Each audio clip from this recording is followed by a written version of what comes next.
ndichikutambirai zvekare pano pahatirare 263 pano panjana kwabatirai manews updates ezvinhu zviri kuitika munyika yedu yeZimbabwe. Kana uchiri munyowani pathis YouTube channel kusubscribe mahara wetena on the notification bell so that pandinodzoka neimwe post uchange uchingozvionera panapa uchange uchiwana manews updates ezvinhu zviri kuitika munyika yedu yeZimbabwe nguva ichipo. Malikes enyu akanyanya kukosha futi zvikuru. First update, vadikanise kuziva kwamunozviita manews updates ipanapa tinoita kamabatanidza tinoitira kuti muwane nyaya dzezvinhu zviri kuitika munyika yedu yeZimbabwe zvakati wandei.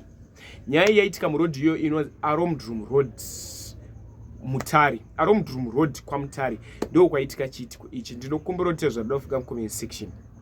Pane musikana wechidiki uyo awanikwa akafa makuseni.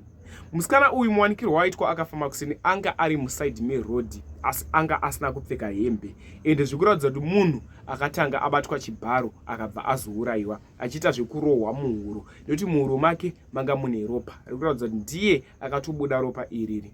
Chiko dressed in peace kune mwana wechidiki uyu ngaazorore murugare. Tinge sina tarisiro izvi tisingazvifungire zvinhu zvatinge singatarisiri sevana veZimbabwe ende macases evanhu vari kuurayana pachezvavo ndo macases awanda munyika yedu yeZimbabwe. Zvopedzwa sei imwe yacho nekutonge satanism yapinda munyika yedu yeZimbabwe zvakuda kuti tishinge kunamata. Inini chandinokwanisa kuudza kune mwanasikana wechidiki uyu aurayiwa ngaamukire iwo vakauraya arwe hondo dzake ega nekuti isusu takada kujaja tichiti ndiningi proof yakakwana hatina. Munhu awanikwa akafa akamuka akarwa hondo idzi ega zvinobatsira. Next update dakubata nyaya yandirwadza futi. Macases atinonyonyoreceiva munyika yedu yeZimbabwe macases evanhu vanofa netsaona ende ndo macases atekeshera munyika yedu yeZimbabwe. Kutanga kwegore rinoera 2025 macases evanhu vafa netsaona atowandisa. Pane rori iri ranga rakatakura vanhu vanosvika ivo 6 vanga vari kumashure kwerori vakagara murori kumashure ende murori umanga mune mwana wechidiki anga ane 14 years musikana.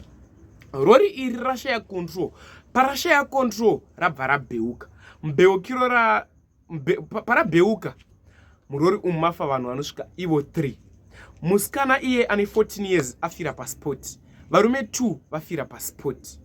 Tichingoti rest in peace kwavari ngavazorore murugare. Nyaya yeaccident iyi yaitika kubhinga.